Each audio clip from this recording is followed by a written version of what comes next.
Hey friends, it's Michelle with Garden Jargon and welcome to Throwback Thursday. Today is the edition of Throwback Thursday for Thursday, March 24th.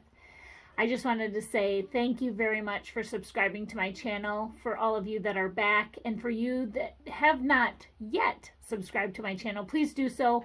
We are going to be in for a crazy season this year in the garden for 2022. I'm starting over 22 varieties of tomatoes, and I think I even have some more seeds coming in the mail, so it's going to get kind of crazy. I'm so excited to do what I do, guys. I run 4 gardens. If you've seen my channel for over, the last 2-3 years, you'll see that I kind of stay detailed with what I'm doing. I stay very transparent in what I'm doing, and I just share different ideas of how I would do it, and I hope that you would give me some tips and pointers in my comments below, just so that I can learn from you guys too, because you are an inspiration to me. So this video that I'm going to be sharing is stepping up tomatoes. I just recently planted my tomatoes in a cluster style planting method that I learned from Roots and Refuge Farm on YouTube. If you have not seen their channel yet, please jump over there and support them. They're a main inspiration for me. But if you like planting tomatoes, this is a great way to plant your tomatoes. And then this is the video that I'm going to share with you from 2020 on how to step them up. So the seedlings that you're going to see in these planting devices or cups that I grew in 2020, these seedlings are about 2 to 3 weeks old as I'm stepping them up. So I just wanted to share that with you, share this video with you for my Throwback Thursday series, as I have probably another 35 videos I want to pump out here to you guys on Thursdays for the next several weeks.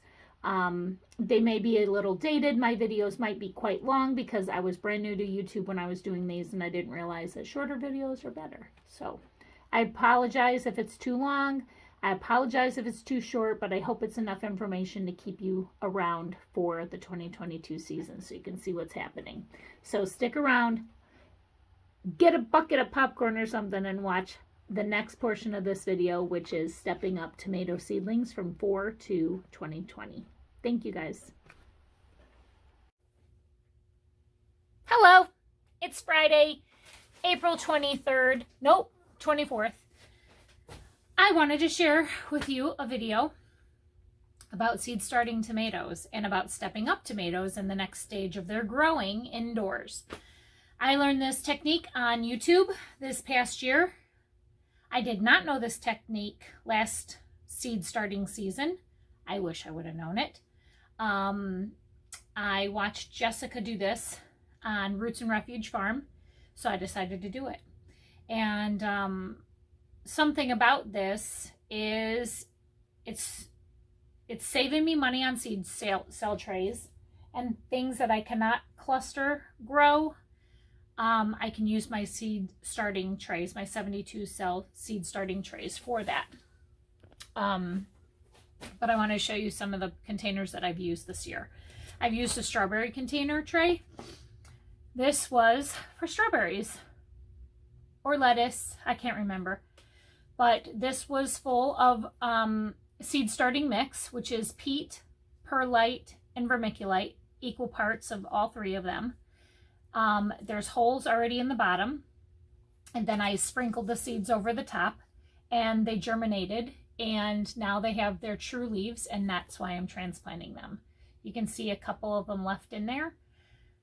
I have the other ones right here in my container on the table that have the root ball system on them, that I'm separating individually and putting them into solo cups. I have already got a bunch in the tray behind me. See, that's a little tomato baby right there. So what I do is take a solo cup, write what the variety is on there. Make sure you have your holes in the bottom so you can bottom water feed it. I put a little bit of soil in there. Now the soil that I'm using in the solo cups, this is potting mix. It has more nutrients in it. And now you can start feeding these once after you step them up. So I put about this much soil in my cup.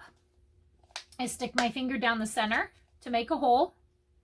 I take one of these little seedlings, It's got its true leaves, which is the second set of leaves. The first set of leaves that comes off of a sprout like this is the seed leaf, and then the true leaf comes out. Also want to show you something that I learned last year. Take a look at the stem of this tomato. Let me get it to focus in. Can you see all the furry furs on the side of this? That is roots. I did not know that that's what that was. I thought it was just like insulation, but that's root system. So tomato plants this size, you can bury them all the way up to the leaves, because all of these little fuzzies that are on the stem will grow out into roots and grab hold of the dirt and encourage growth for root system in there. And the stronger the root system, the stronger your plant will be. So I take that root ball at the bottom, I stick it down in that hole, press it in there nice and firm. Then I stick my hand. Where'd my other glove go? Ah, probably ripped. So I take my hand, I stick it in there, and I protect the plant. So now the plant is underneath my hand, touching my palm. I'm going to take a little bit of this dirt and stick it in there. Shake it a bit. I'm going to turn it around, grab the plant, push it back towards me so I can put a little bit more dirt in there like that. And then I'm going to push it down around the plant. All you need to have sticking up is the sets of those leaves, because what's going to happen, being so deep in the cup, under the grow lights, the tomato is going to continue to grow. And once the tomato leaves get to the top of the cup, I'm going to do the same thing. I'm going to put my hand in, I'll pull the plant towards me, put a little bit more dirt, turn it, pull it back, put some more dirt down in there, and I'm going to bury the stem all the way until the top. So right now, that tomato is in there. He's pretty snug, and I've got him. You can't even see any of the stem because I've buried his entire 3-inch stem underneath all that dirt. And then I'll put it in a tray, and then I will water it. Another container that I've used for growing is a Folgers cup, Folgers container for coffee. And in here I have planted large red cherry tomatoes. This seed packet came from the dollar store. I dumped the entire packet in here, and as you can see, we have quite a few tomatoes in there. There's probably 30 plants in here. These are all cherry tomatoes. So I'm going to do the same exact thing with all of these cherry tomatoes. I'm going to step them up into solo cups. And then this growing container has a variety by Burpee called the Delicious Tomato. And this is what you would get your rotisserie chicken in. But look at all those tomato babies in there. Did the same thing. Put my growing medium in there, which is peat, perlite, and vermiculite. Sprinkled the seeds on top, and this happened. I made a little chart here. It says that I planted them on 4/2. They were supposed to germinate on 4/9 or 4/12, and they definitely did. They came up super fast, and today is the 24th. And so now, because they have the true leaf, which is that 4th set of leaves, I'm going to plant them into solo cups. This is the first leaf that came out. This is the seed leaf. As you can see, it's not jagged or anything like a tomato leaf. See it? Then the true leaves come out, which look like tomato leaves. This actually has almost 6 leaves on there. But that's when they're safe to bury. And again, you can see the stems on there, how they're fuzzy. That's all roots on the stem there. So I'm going to continue to plant these. And another little tidbit, and I'll probably share this in another video, is blinds. In the windows, when you have blinds at the bottom, there's always like 50 blinds on the set that you don't use. Those blinds you can take off. Watch a YouTube video on how to shorten your blinds. It'll give you very simple instructions on how to do so. And then I chop them up and I make them into these, and then I write on them and I use them as stabbers in my cups like that. So then when whoever buys this plant or uses this plant, puts it in the ground, they can use this stick to stick in the ground so they know what they have. So blinds work very, very well. I'm not sure how the Sharpie marker is going to go on here. I don't know if it'll fade or if it will wear off. I have no idea. But I cut a stabby side on one end and a flat on the other. But I have a whole cup. This was probably 30 blinds that I chopped up.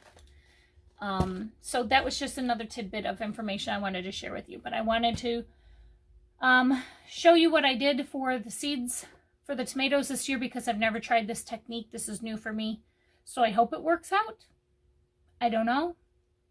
Looks like it's going pretty well. But again, the seeds starting mix is peat, vermiculite, and perlite. And then when you step them up into solo cups, you want to use a potting mix. And that is because it will have a little bit more nutrients in it. And then you are also welcome to feed them, which I do feed them with Miracle Grow. Miracle Grow right back there. It's water soluble. Use 1 little baby scoop to a gallon. I mix it with 1 baby scoop and a gallon and a half, because you don't want to use full strength in a tiny little area like this. If it was in a potting, like a big pot, I wouldn't mind, because there's 20 times the soil in there per plant in a pot.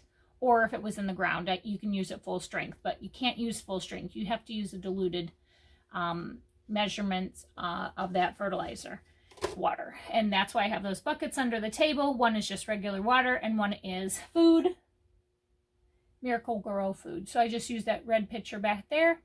I fill it with the Miracle Grow and then I water these. Once you get them wet for the first time on the top, after you transfer them to the solo cups, you can start bottom water feeding them, which is filling the tray up with about 1 inch worth of water every time they seem to dry out, and that it will feed them. But that's all I have for you today. I just wanted to share the technique that I learned off of YouTube. Make sure you use blinds as plant markers, because they're cheap and you have them on your windows.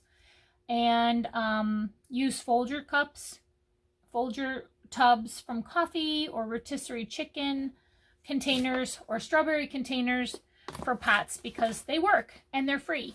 Well, not really free, but you don't have to buy something. And that helped me save time and space for my 72 cell seed start trays. I could use those for different things that I needed to this year. I didn't have to splurge and buy more. So I hope you have an incredible day.